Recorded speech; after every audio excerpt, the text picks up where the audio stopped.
done, you know what you're doing. There are a few of you still do not understand what is game theory, and if that's the case, please talk to me. I'll explain the answer. But most of you know it. Once again, most of you sign it. I don't think Ruben has signed that one. So that's the class attendance sheet for today. Let's see, maybe he's not here. Ruben, you need to sign this. Oh, yeah. Okay. Oh, so just one person, yeah. Let me take that, yeah. That's, don't just sign it for the sake of signing. Signing means something. That is, look at your class presentation day and your due date for the paper, and then just, make sure you, is this about that? Our presentation date is our due date for the paper, right? No. You have about 5 to 7 days, in some cases 10. Yeah, because, okay, that's a good question. I'm glad you asked. Let me say something about that. Okay, the reason that you would ask a question like that is because I've not checked Blackboard. one of the questions need to be answered first. That is, today we're doing chapter 8, 9. Okay, so when you do your paper, right, this is how you do it. You do a paper draft. I highly recommend you do a paper draft, a draft of your paper first. Okay, followed by PowerPoint presentation. So this is so that you could start making appointment with the writing center. And then finally, the reason for doing paper presentation, everybody, really is for me to feedback, to tell you how to improve it. And then your fellow classmates also give comment. And then if the comments I view, I consider important, then I ask you to add it on, incorporate, improve your paper, and then this is your final draft, which is paper due date. You see the difference there? So now, I will not want you to do it like that. Some students skip this step and they start doing PowerPoint presentation, and I could tell, usually when students are presenting, they haven't done the paper, but they just do the PowerPoint presentation. From the paper, I could tell students have not done the work because this is a better model. Do a paper draft first and then get your content from here, okay? And then finally, go to the writing center. This will be feedback from the instructor, and the writing center will come in here. And then finally, the due date. And I highly, highly encourage you to, once you know your dates already, go ahead and make appointment with the writing center because, they are very packed towards the end of the semester, yeah. And of course, at this point, if you're really weak in writing, at this point, you could also consult writing center if you are. Okay, this one is more optional. I'm more concerned about that last part here. So again, I think I have addressed that before that. If I put down on your last article summary 3 stars, everybody got 3 stars. But if I say writing center note is required with the final paper, you need to get that note because that's part of your 5% out of your 100% for your paper. Now, if I say there's only a few of you, I think I could count with my finger, maybe about 5 of you that I use a term, writing center note is highly encouraged. That means your writings are, okay, I can understand it's good that you don't have a lot of grammar mistakes and all that, your expression is clear. Then it's up to you. But if you want to use a writing center service, I think it will improve it further. Again, I highly emphasize that because a lot of time students are at the borderline, like C- and D+, or C- and C. And if you just do that one step, go to writing center, improve your writing, a lot of time it's just last minute work, right? You don't proofread it one more time. When you proofread it, you caught something yourself. I mean, it doesn't take another person, but you yourself actually pick it out. Some common mistakes students use, they use the word like for example, I'm not gonna get into it, when you should be using there, students will be using there, because it sound alike. Now, when you hire more worker, student will use a term like that, hire, but that's wrong. It should be the other one. They sound alike, but they're not used the same way. These are the typical example I have more, but I won't get into it. You can talk to me further if you like. So today I want to go on and do a very interesting chapter that I hope many of you will pick this as a topic, because this one is relevant everywhere you go. It's about externalities and property right. So this is when we get into a little bit of law and economics. If you want to be a lawyer, a lot of times they say, well, it's good to get an economics degree because there's some applications there. Okay, there are two types of externality. Remember in the past, right, when we did perfect competition, we say, well, remember demand curve and your supply curve intersect. Again, going back, yeah, everybody knows it. And we say, if the demand curve fully reflects the marginal benefit, and if the supply curve fully reflects the marginal cost, then, you know, everything is in equilibrium, you're efficient, everything. However, remember in one chapter, I believe it's the end of chapter 1 or chapter 3, the textbook uses the expression and say, however, smart for one, dumb for all. What does that mean? That means a lot of time, this is not true in real world.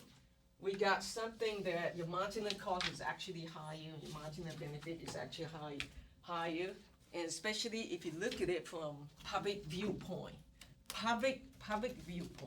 So I'm introducing two types of externality. One is called positive externality, the other one is called negative externality.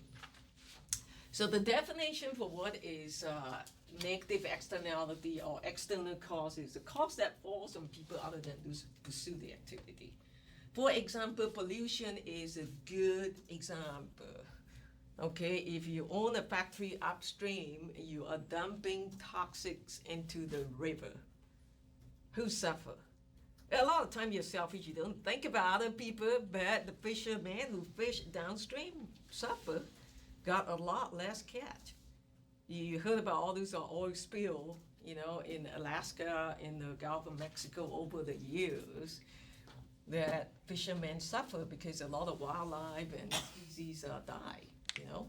Fishermen got less catch. So that's, you know, they don't consider, they say, when they dump it, it's a selfish act, you know. But today there's a law that prevents you from doing that to protect other people. So there it is. That's what we mean by negative externality. A noise pollution, same thing if you go to the park. Okay, Halloween is a good example, since today is Halloween. So if you live in a neighborhood where a lot of kids are coming to get candy and there's a lot of wild parties going on, you endure the noise. You know, you want to study tonight because assuming tomorrow there's a test or something. But there's this negative externality, you know, noise pollution, so-called. You don't like it, you don't want it, but it's there. So who should pay for it? That's a good question. External benefit, a benefit received by people other than those who pursue the activity, positive externality. How many of you like Christmas lights? Okay. Now, some of you might do that during Christmas time or around, you know, the month of December. You like to drive around the neighborhood enjoying the lights, right? Because they're pretty. I happen to know, I think there's one on 301 that is excellent. A lot of people want to go see it. Now, do you think they charge? No. It's for you to view. You know, they're not setting up a tent and say, okay, you have to pay. And then once you pay, ta-da, you know, I show you the light. And once you're gone, you know, I cover it back up until the next person comes. No. It's free for you to enjoy, but so that is called a benefit people enjoy, but then you're not really paying for it. You know, the benefit, I would explain a little bit more. It's like if you drive through a nice neighborhood, they have nice landscaping. you know, nice flowers, trees, everything, you enjoy it, you know, it's not like a bad neighborhood where you see trash everywhere, you know, you enjoy it. So that's a benefit that, those people who keep the landscaping, they pay for it, but then you get to enjoy it, but you're not paying for it. So that's what we call external benefit. So coming back to invisible hand theory, going back there, we see this is a case where there is no externality. Meaning that, hey, marginal cost equals supply curve, marginal benefit equals demand curve. Now, in this chapter, we're going to break down that assumption. This is not going to be true. We say, well, in a lot of cases, in real life, we do have externalities, whether it's positive or negative. You do have to distinguish between the two. And we say that socially efficient outcome will not happen. Because when you have externality, once again, it reduces economic efficiency, meaning that you have that, Chrissy mentioned that the other day in the lab, you have that dead weight loss, the bad triangle. So we'll look at that. When efficient solutions to externality are not possible, government intervention, there it is, or other collective action may be used. That collective action a lot of time is the law, the imposition of the law or penalties or what have you, right? If people, smoking is another thing. If you smoke in the dormitory, when they tell you you should not be smoking in the dormitory, then we may make you pay a fine. So imposing a fine would correct that externality. We'll get into that a little bit more.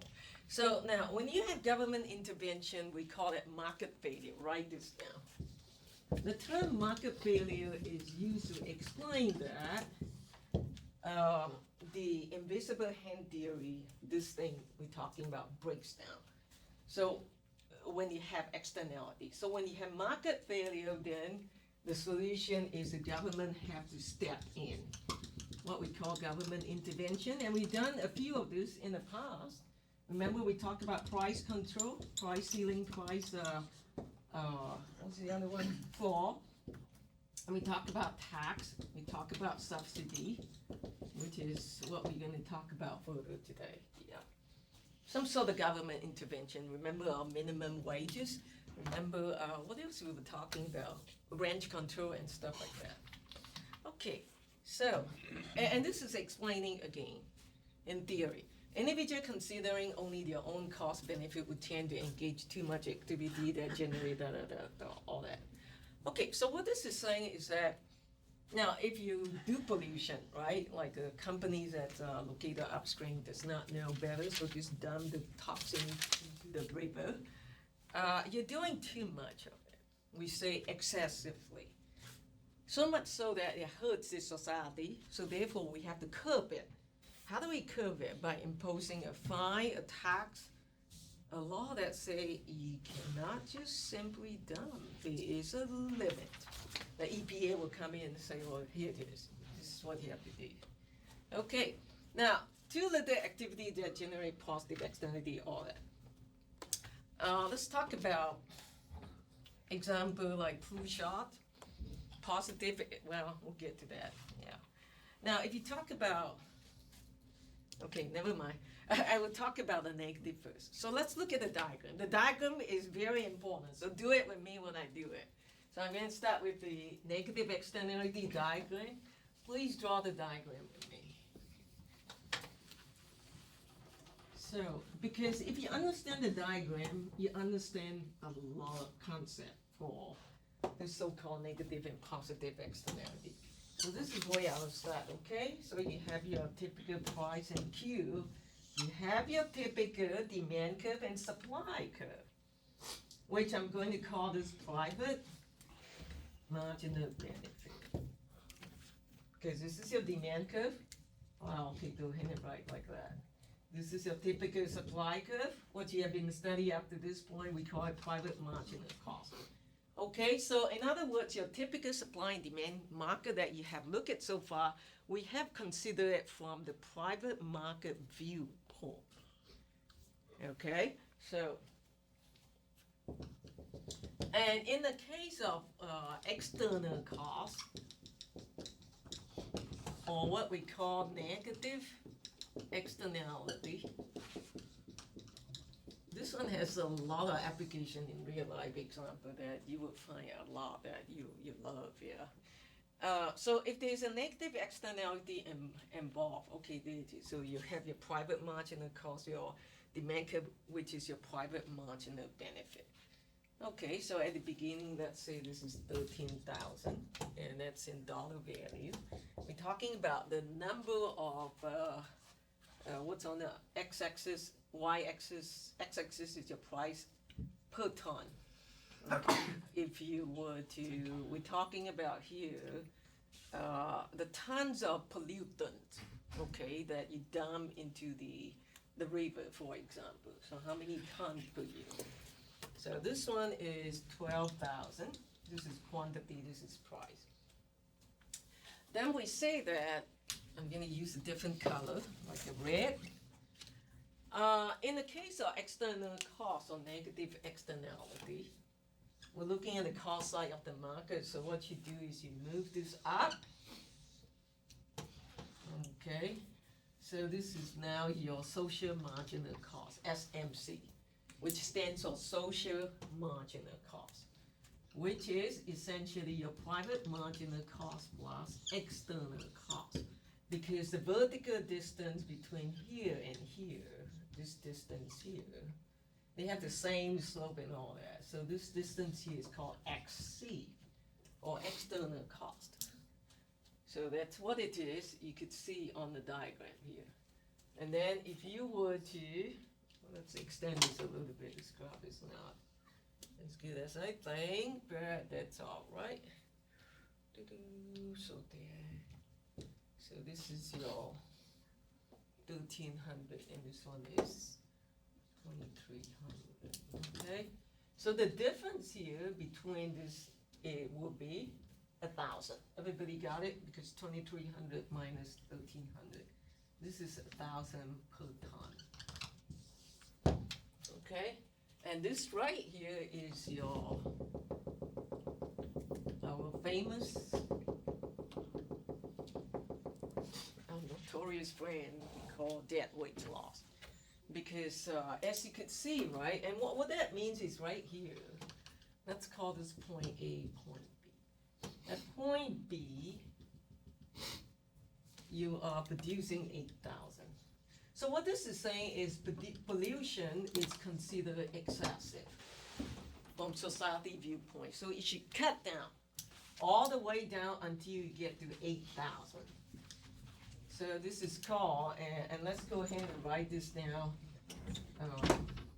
This 12,000 is considered private quantity, okay? So I know it's a private equilibrium, but that's referring to quantity. And this one is known as socially optimal quantity.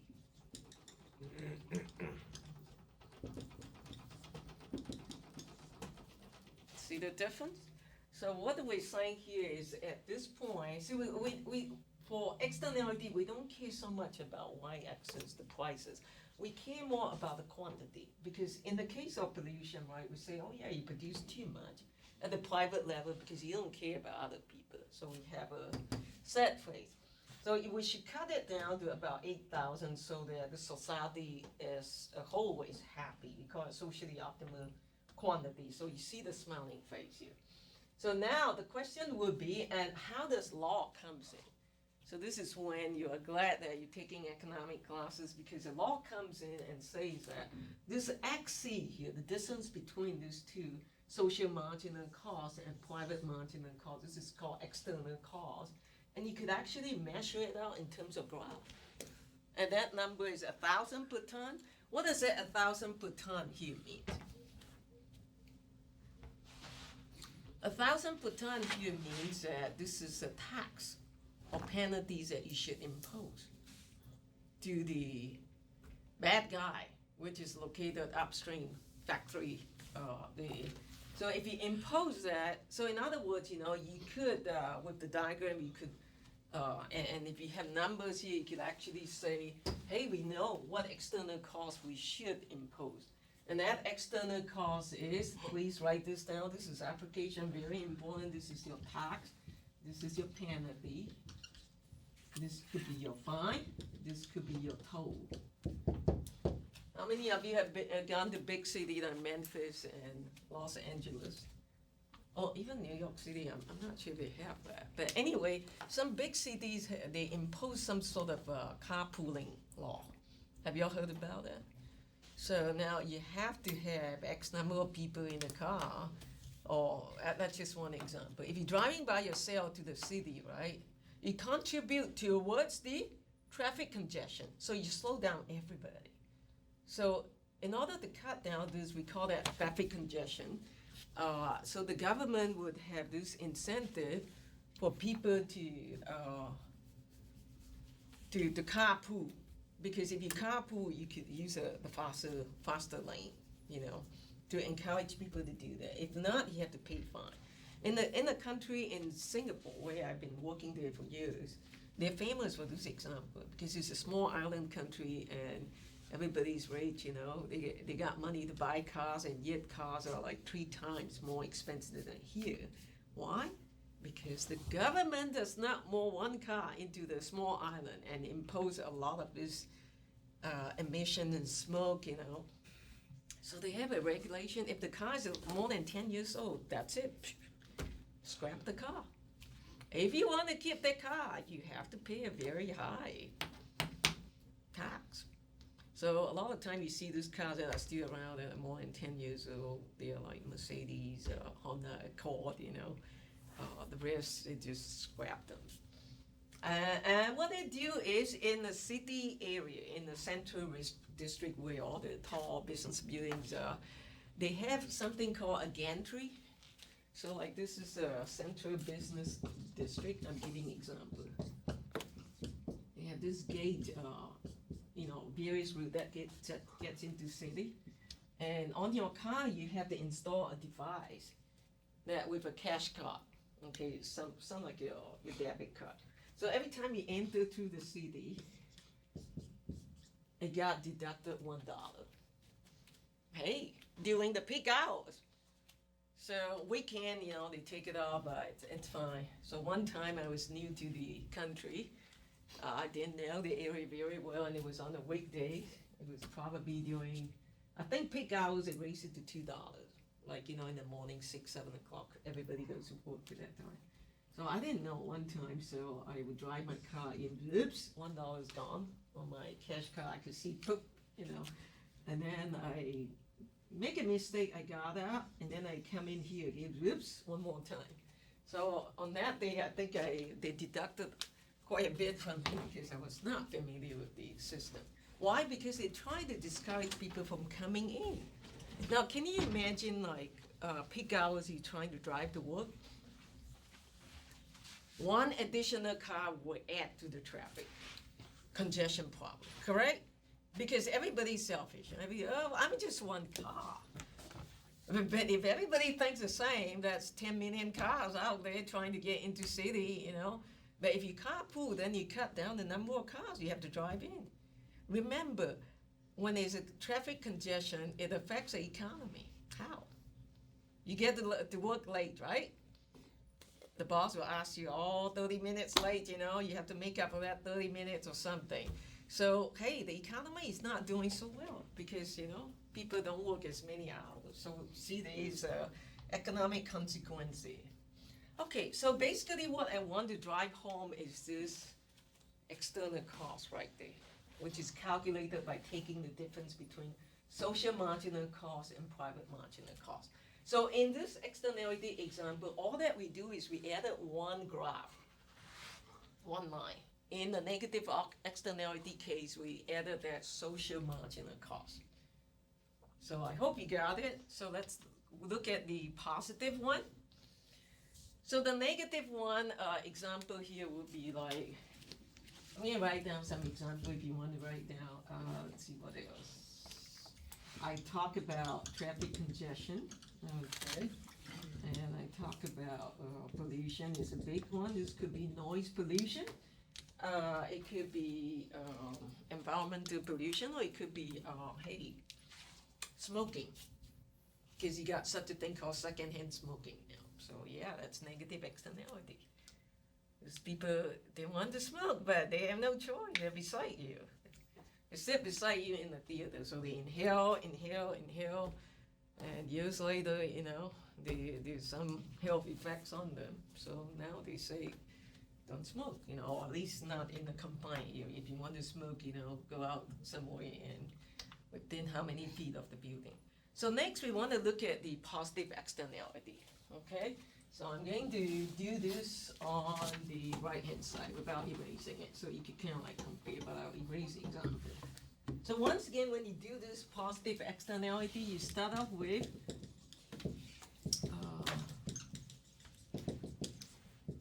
so in this case, it would be positive external benefit, excuse me.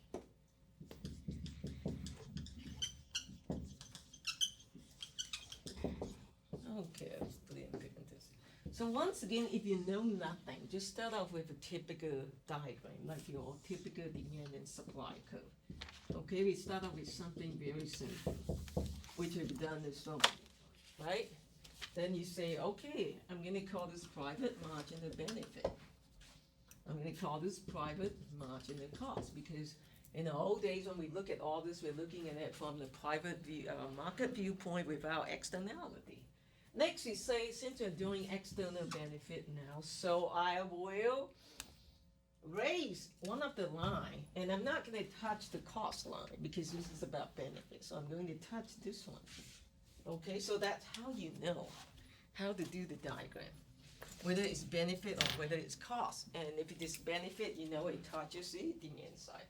So in this case, I'm going to raise the benefit curve up. Both cases, we raise it up. Got it? Not down. So up, this is up. So now we call this we're gonna call this SMB. It stands for social marginal benefit, which essentially is your private marginal benefit plus XB. So what is XB? External benefit. Very good, thank you. Some of you have been listening, so that's good. And that is going to be your subsidy. So right here, you're going to draw this line up, and so this vertical distance is your XB. And here's your dead weight loss. Once again. So let's look at it. Let's say this is 5,000. Well, okay, 500. How about that? Let's talk about, give example.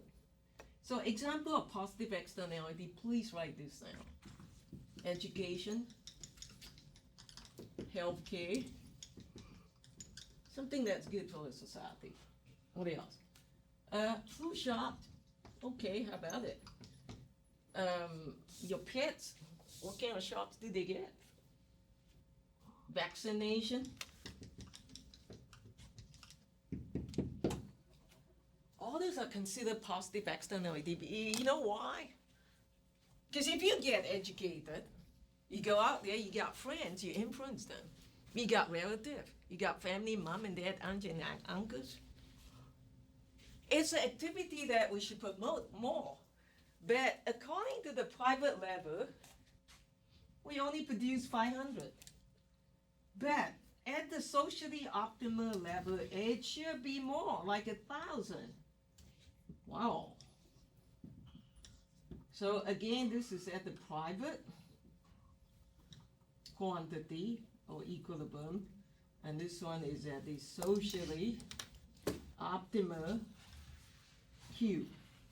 And again, you could see that, hey, at the private level, you're not producing enough, so we call it underproduced or underconsumed. So you have to push all the way to this point B.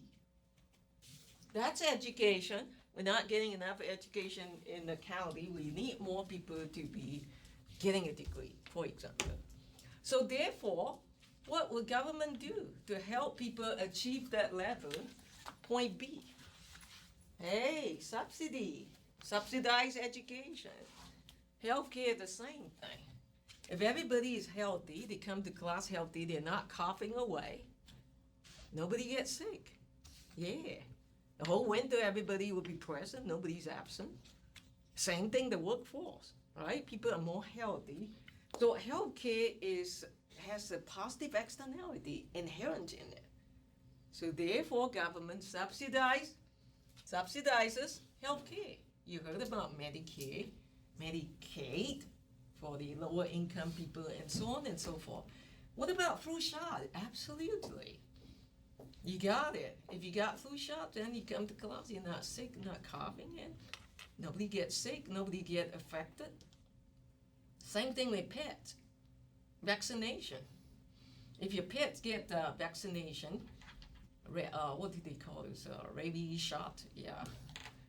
So yeah, other animals are not getting it, you know, I mean, humans are not getting it. So this is a good thing. So government would say, we subsidize it, come on in, bring your pets in, it's free. The shots are free. Why? Because it has this positive externality. Why do you think all the flu shots are free? Why do you think health services here provide free flu shots? Because it has this positive externality. Once you're healthy, you affect every other people around you. So that's the spirit behind it. That's the economics behind it. Okay, so basically what you look at it, over here you have overproduce. So please write this down. I forgot this earlier. Overproduce means too much, right? So you have to cut down. So too much is a sad phase. So here it's like, see you later. Come on, we need more people to get flu shot. Come on, we need more animals, your pet to get vaccination. We need more healthcare, we need more education, so let's push. So this is underproduced, not enough. On your test, this is the kind of thing we ask you, so you have to remember this overproduce and underproduce. And which case applies to which, okay? So next we want to look at a few examples here, and this is interesting example about pollution. So there's two guys, Abercrombie and Fitch. You heard about this textile company. I think it's a t-shirt company, so we use their names here. Now, we're gonna make some assumptions here. So there are a few parts to this problem, okay? And this is, I could tell you, this is about external costs, okay? Negative externality, because you want to look at pollution at the river, upstream and downstream. So there are two guys. Abercrombie's company produces a toxic waste. If the waste is dumped into the river, Fitch, the so-called good guy at the downstream, cannot fish in the river. Well, he could fish, but then he just gets substantially less fish. Should Abercrombie install a filter? Does everybody know what a filter is? Filters out the toxin. Yeah, filter out the toxin, very good. So you could see that that would benefit Fitch, right? But it will not benefit Abercrombie so much because he has to pay for it. Aha! So this is where the big question comes in. Should Abercrombie install a filter? Assume that there's no communication between Abercrombie and Fitch. 3 stars, a very important assumption. So it's like our game theory. Remember the Jasper and Horace? They can't really communicate with cell phone, toilet paper, shouting, none of that. So this one, same thing. So you cannot use a cell phone to communicate, or a lawyer to talk to each other, or even helicopter flying, trying to give signal, you know, or flyers drop down from helicopter. They do that sometimes. Assuming no law, okay, second assumption is as important as the first one. First one is no communication. Second one is there is no law, zero. That requires Abercrombie to install filter. Ah, wow, how nice. He won't be penalized for dumping the toxin. Okay, remember that. So now let's look at the number. This is part 1. So this is not game theory, this is not your 2x2 matrix, okay? So this is just the way we represent the number here, so you know. There are 2 choices, with filter or without filter. So let's look at the first one. This is say gains to Abercrombie, gains to Fitch. So in other words, without filter, Abercrombie gains more, 130. But if he were to install a filter, his benefit become 100. So that means it costs him how much to install a filter? $30. Got it? Everybody got that? Now what about Fitch? In the case of Fitch, right, if there's no filter, he got only $50. That's his gain. Because less fish. But with a filter, he catch more, so his gain is more. So in this case, a marginal benefit for him to install a filter is the difference between these two numbers, which is 50. Got it? So let's read along very quickly. So if you look at this column here, without filter, you add these two numbers up, you get 180. Got it? 130 plus 50 is, let me do it here. And then on the left-hand side, if you add the two rows up, you have 200, right? Let me do it here. This is in your book, but then I'm going to do a modification, which I had told the publisher to put it on the book. They never did, so I have to explain it like that so you understand. Okay, this is without filter. With filter, 100, 130, 50. This is gain means plus, okay, to A, gains to F. So if you add these two up together, okay, it's, so in other words, the benefits, if you add these two up, you get 200 here. You add these two up, you get 180. Okay, so what it's saying is without filter, the total gains for both parties is 180, but then with filter, if you add this up, it's 200. So because there's no law that say Abercrombie should install a filter, so guess what? He wouldn't do it. He wouldn't do it, meaning that it's going to happen right here. Okay? If it is going to happen right here, in other words, the decision, the answer is without filter, whatever. You know, that's your problem. It's not my problem. It's no law. Huh? Okay, so if that's the case, right, you can see that it's not a socially efficient solution. Because you add it up, it's like 180. Socially efficient solution means you add everybody's benefit in the whole society, producer, consumer, everybody. So in this case, that's what we're doing. 180 here. They say, whoops, whoops, whoops, there's a problem. We have $20 or 20, yeah, well, in this case, we call it dollars value, yeah. So we're $20 short, in terms of a loss in economic surplus. Because the marginal benefits to Fitch is $50. Install the filter, install the filter. But then to Abercrombie is, oh, no way. I'm not gonna install it because the cost to me is 30. So if you take the difference between the two, it's 20. So in other words, we say, oh, this is not efficient. But let's watch what happened. If you would just relax some of the assumption, you would see that the incentive would force them to choose very differently. Let's look at part 2. Now, this is part 2 now. We assume that, once again, remember the two assumptions, we say F and A, Fitch and Abercrombie, oh, they can communicate now. Very good. At no cost.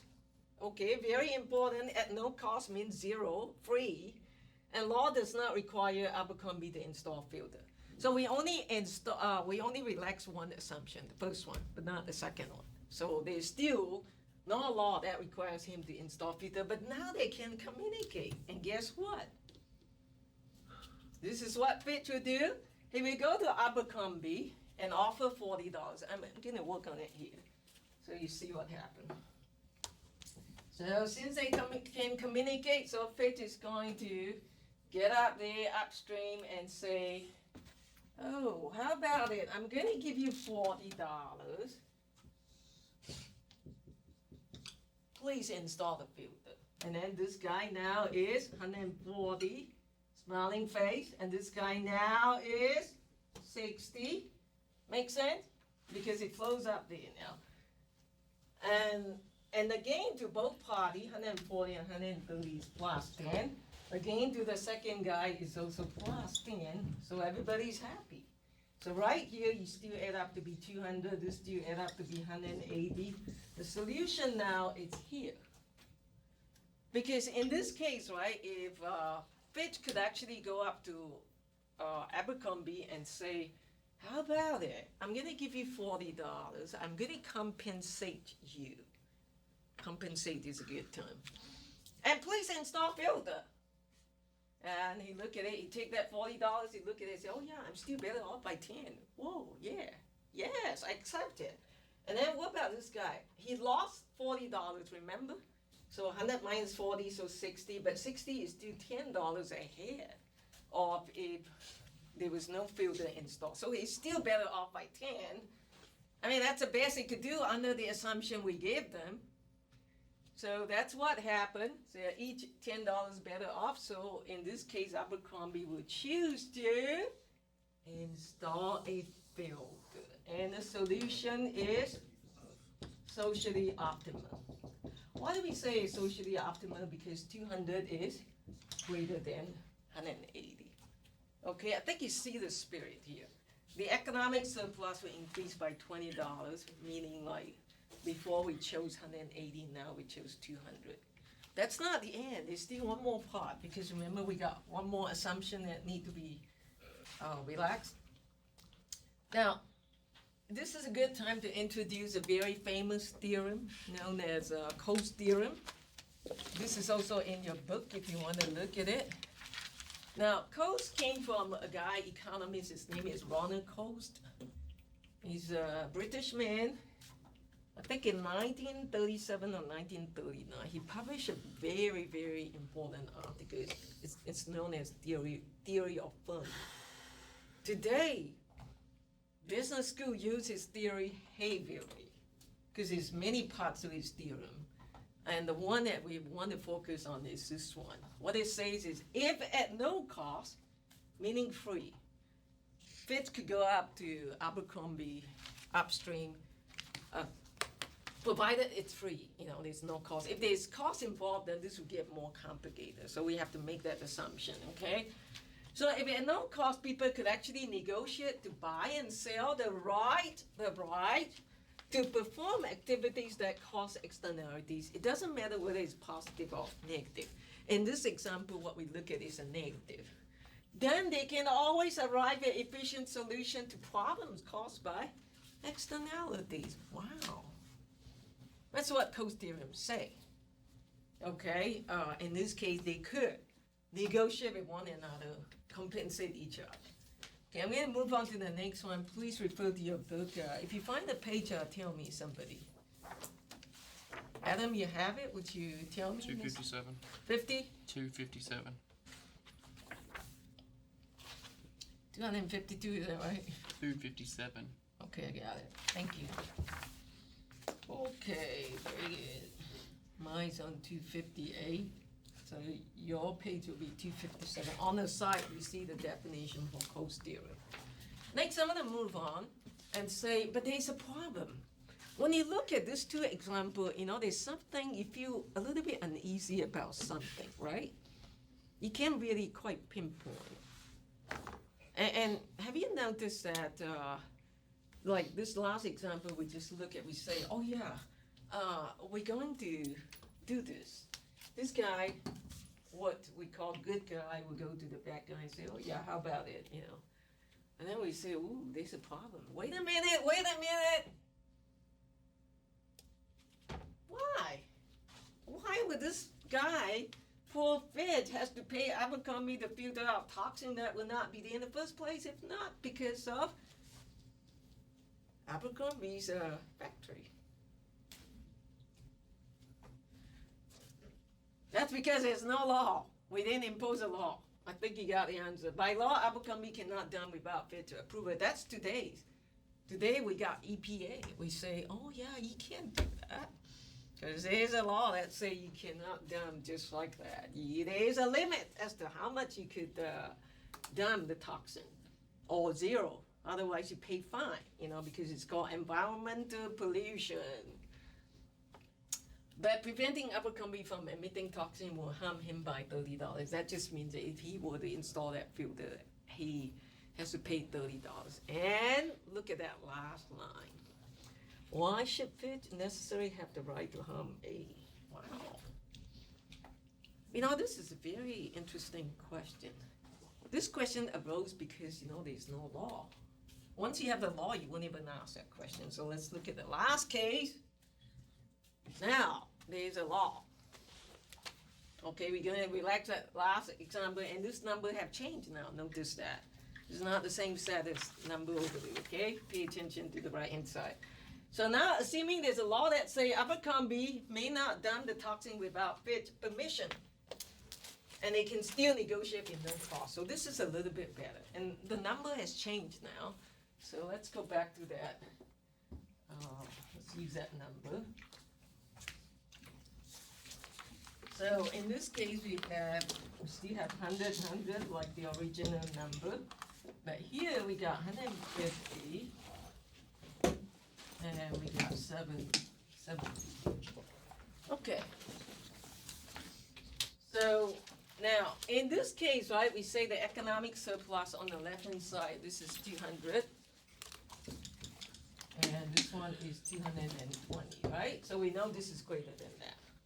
Okay, so next we say economic surplus. Yeah, we calculated that. Now, in this case, Fitch will gain $30. Follow along with this with me. With the filter, but the outcome is inefficient. In other words, now if you look at it, you see that, okay, with the filter, Fitch will get $30, will gain $30. But then, you know, with a filter, it's not efficient now, because if you add this up, this is 200, and this is 220. So this is a socially efficient solution here. How did they solve it? So in this case, what happened is Abercrombie now, because it's a law now, let's say, whoa, you cannot dump the toxin. You have to get Fitch permission. So now Abercrombie will go to Fitch now and say, how about it? I'm going to pay you $40. I'm not going to install the filter, but I'm going to pay you $40. So yeah, this guy's 110 more now. This guy's 110. And they are still better off. Ahead by $10 each, but without the filter. Wow. So this is very interesting. That the solution now is actually without filter. So allowing pollution actually will increase economic surplus. You see the exclamation mark there. And that's because we now have a law. With a law like that, people could make negotiation according to the Coase theorem.